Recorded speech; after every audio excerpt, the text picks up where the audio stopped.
She walked into the coffee shop with 3 of her corporate friends, all designer handbags and loud laughter. I was wiping down the espresso machine. She saw me and smiled. Not the warm kind. "Oh my God, this is my little sister." "Yeah, she still makes coffee for a living." Her friends glanced at me. One of them tried to hide a smile. "Can you get us a discount, or do you not have that kind of pull?" I didn't say a word. I just smiled back and started their order.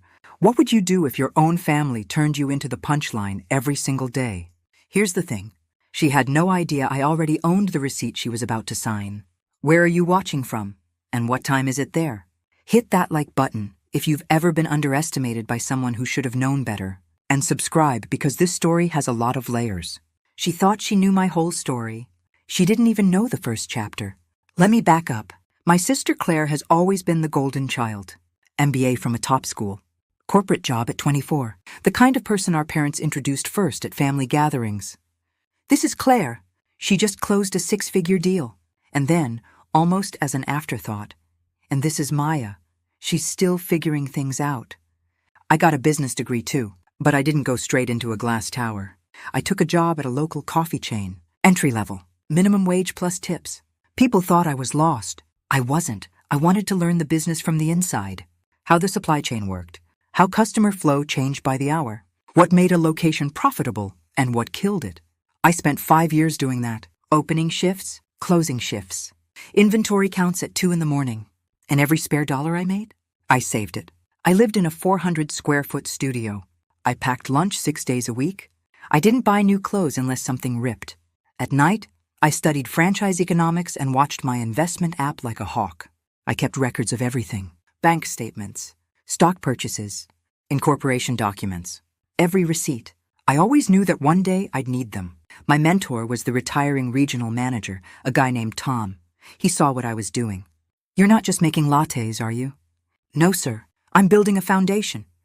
He taught me the real business, the stuff they don't cover in school.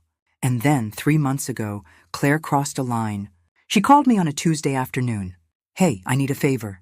I was on my break. I already didn't like her tone. "I'm hosting a VIP client event for my firm next Friday.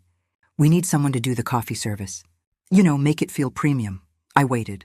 "I can pay you like $200 for the night." "That's good for you, right?" She said it like she was doing me a favor. Like $200 was a fortune. "I'll think about it." Think about it? "Maya, this is literally what you do. I'm giving you exposure. You'd be serving some seriously influential people." I said, "I'll think about it." Her voice got colder. "You know, people are starting to ask questions. Mom and Dad wonder why you're still there. I keep telling them you're fine, but honestly, are you?" There it was. The real message. She wasn't offering me work. She was offering me charity. And if I said no, I was ungrateful. "I'll let you know," I said. "Event's Friday. I need an answer by Wednesday, okay? I'm trying to throw you a bone here. Don't make this weird." She hung up before I could respond. I stared at my phone for a long time. She wasn't just asking me to serve coffee. She was asking me to confirm her narrative. The successful sister and the one still stuck behind a counter. I texted back one word. No. She didn't take it well. 2 days later, I got called into a meeting with the district manager. His name was Eric. I'd known him for 3 years. We'd always been on good terms. But that morning, his face was tight. "Maya, we need to talk. I received a call from someone in your family expressing concern about your focus here." My stomach dropped.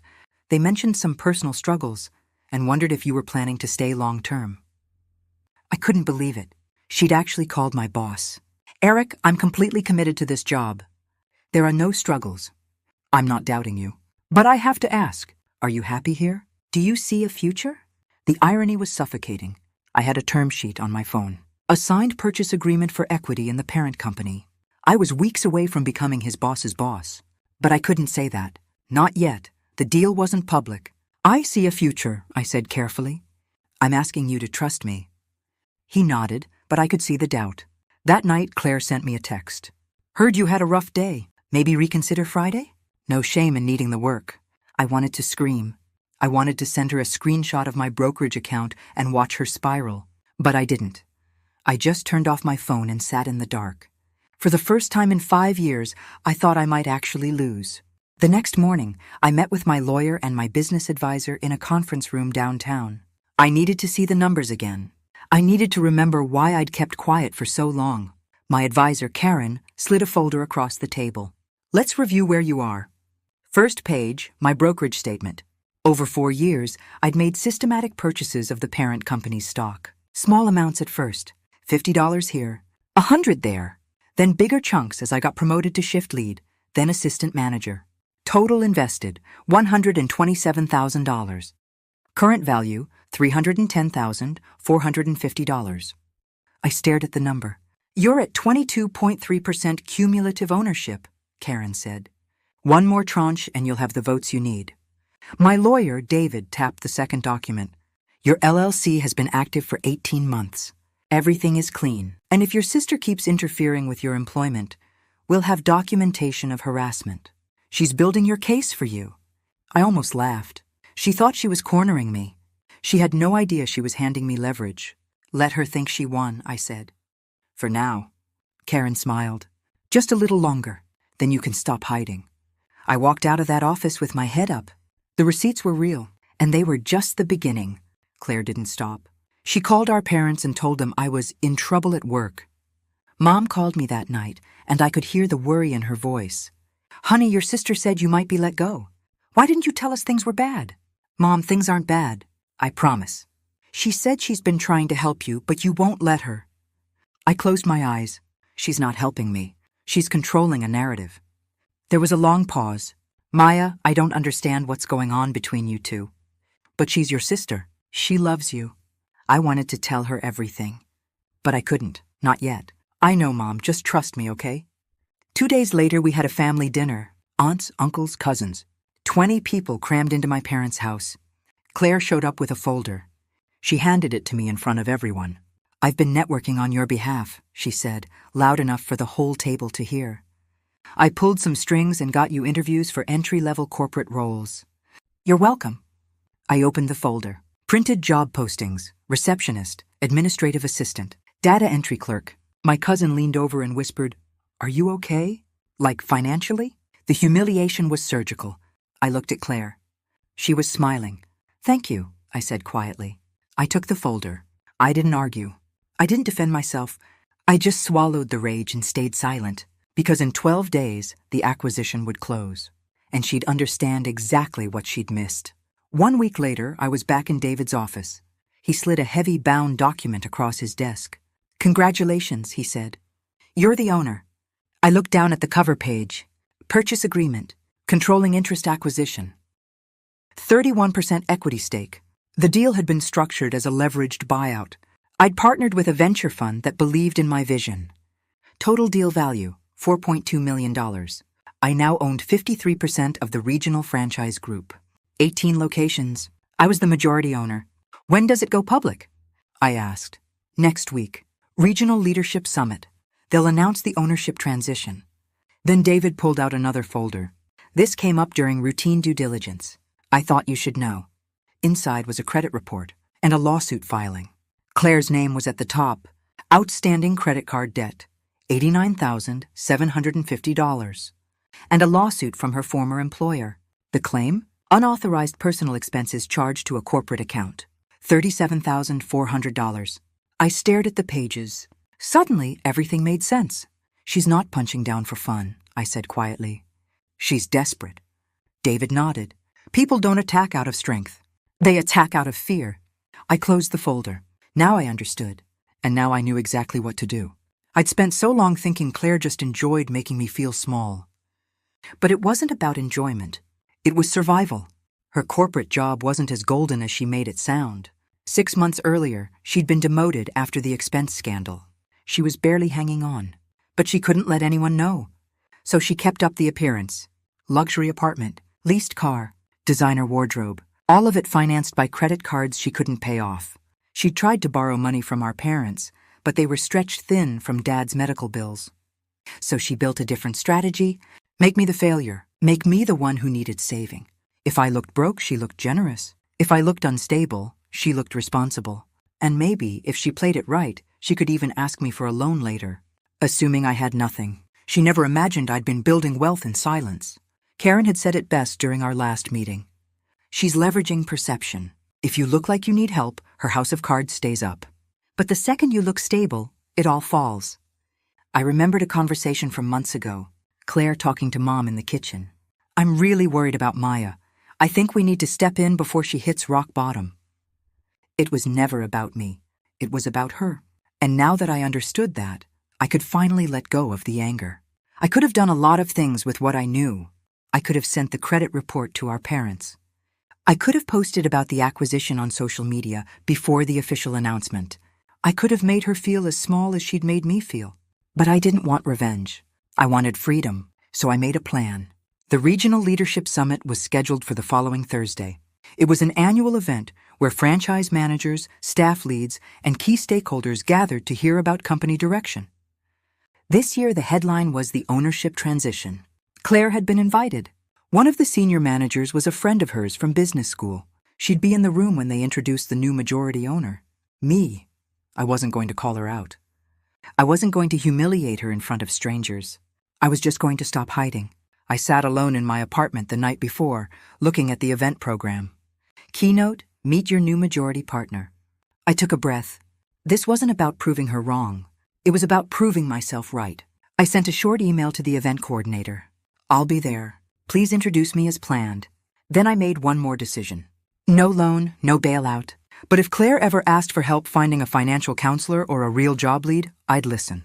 Grace, not revenge. She'd see what quiet work looked like, and maybe, just maybe, she'd finally understand. The summit was held in a hotel conference room. 60 people, managers and business casual, catered breakfast, and ironically, a full coffee bar. Claire walked in with her friend Sarah, one of the senior regional managers. She was wearing a navy blazer and that same confident smile. She spotted me in the back. I was wearing my barista apron. She whispered something to Sarah. They both glanced at me and laughed. I didn't react. The moderator took the microphone. Good morning, everyone. Thank you for being here. As you know, we've undergone a significant ownership transition, and today we're thrilled to introduce you to our new leadership. Claire was scrolling on her phone, half paying attention. Please welcome our majority owner and strategic partner, Maya Chen. The room erupted in polite applause. I walked to the front. Claire's face went white. Her phone slipped out of her hand. I took the microphone and smiled at the room. Thank you. I'm honored to be here, and I want to start by thanking the team that made this possible. I kept my remarks short. I honored Tom and the retiring partners. I outlined a vision centered on employee equity and sustainable growth. I didn't mention family. I didn't make digs. During the Q&A, Sarah raised her hand. She looked genuinely curious. Maya, how did you get started in coffee? I answered honestly. I started as a barista 5 years ago.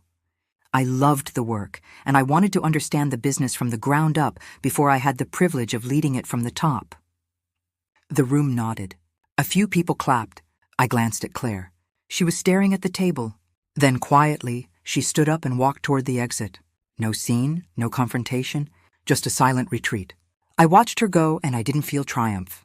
I felt relief. After the session, managers came up to congratulate me. One of them, a guy named Miguel, who'd trained me on the espresso machine years ago, shook his head. We had no idea.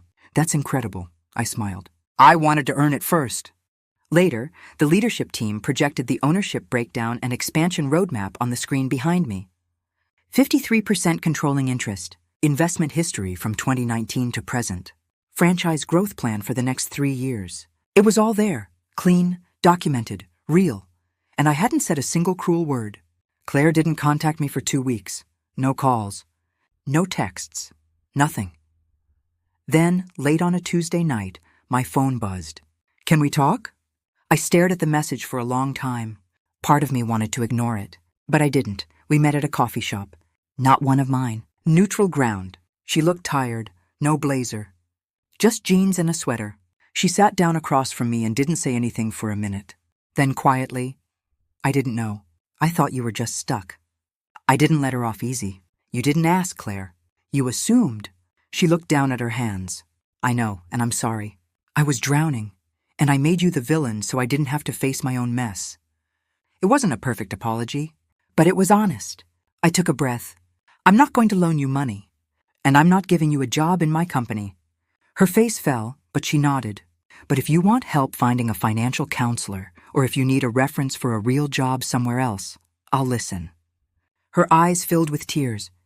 "Why would you do that?" "Because boundaries aren't revenge, Claire. They're respect. For both of us." She nodded again and left a few minutes later. "I don't know if she'll follow through. That's up to her." 3 months later, I launched a Barista equity program. Profit sharing for frontline staff. $250,000 allocated in the first year. Claire got a new job. Smaller company, smaller title. But she's working on her debt. Our parents eventually found out the truth. Not from me bragging, but from a feature in a local business magazine. They called, shocked and proud. I was polite, brief. Our relationship is civil now, but distant. And I'm okay with that. I still work shifts sometimes. I like being on the floor. I like remembering where I started. A couple weeks ago, a new barista asked me why I still wear the apron when I own the place. I smiled. Because the uniform was never the ceiling. It was the foundation. You don't owe anyone an explanation for the work they refused to see. So let me ask you, have you ever been underestimated by family? How did you handle it? Drop your story in the comments. I read every single one. And if this story hit home, subscribe. There's a lot more where this came from. Oh, and one last thing. This story is a fictionalized dramatization. It's not legal or financial advice. But the lesson is real. Quiet competence doesn't need an audience. And sometimes the best revenge is just becoming who you were meant to be all along. Thanks for watching.